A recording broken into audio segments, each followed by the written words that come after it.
আসসালামু আলাইকুম ওয়া রাহমাতুল্লাহি ওয়া বারাকাতুহু। দূরে কাছে দেশে বিদেশে যে যেখানে আছেন সকলকে আমার ভালোবাসা মোবারকবাদ, সকলের সুস্থতা কামনা করি মহান রব্বুল আলামিনের কাছে।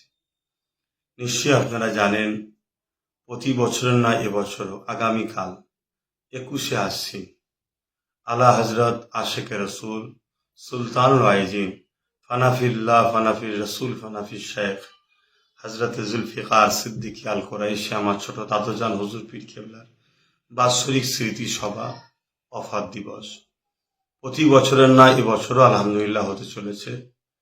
পাশাপাশি এই দিনটাকেই স্মৃতি হিসাবে ফুরফুরা শরীফ আহলে সুন্নাত আল জামাত নামক একটা ইসলামিক সংগঠনের মাধ্যম দিয়ে দীর্ঘ 9 বছর কমপ্লিট হলো। আমরা এই সংগঠনে মানব সেবা, দেশ সেবা, ধর্মপ্রেম, মানবপ্রেম, দেশপ্রেমের কাজ করে আসছি। আলহামদুলিল্লাহ আপনাদের সকলে জানেন প্রতি বছর না এবছরও আগামীকাল ফুরফুরা আহলে সুন্নাত আল জামাতের 10ম বার্ষিক অধিবেশন অনুষ্ঠিত হইবে।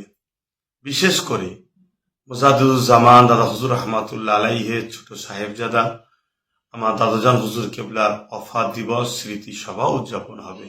তাই আপনাদের সকলকে আইনকে মান্যতা দিয়ে সুস্থভাবে ট্রাফিক রুলস মেনে গাড়ি আস্তে চালিয়ে সকলে আসবেন।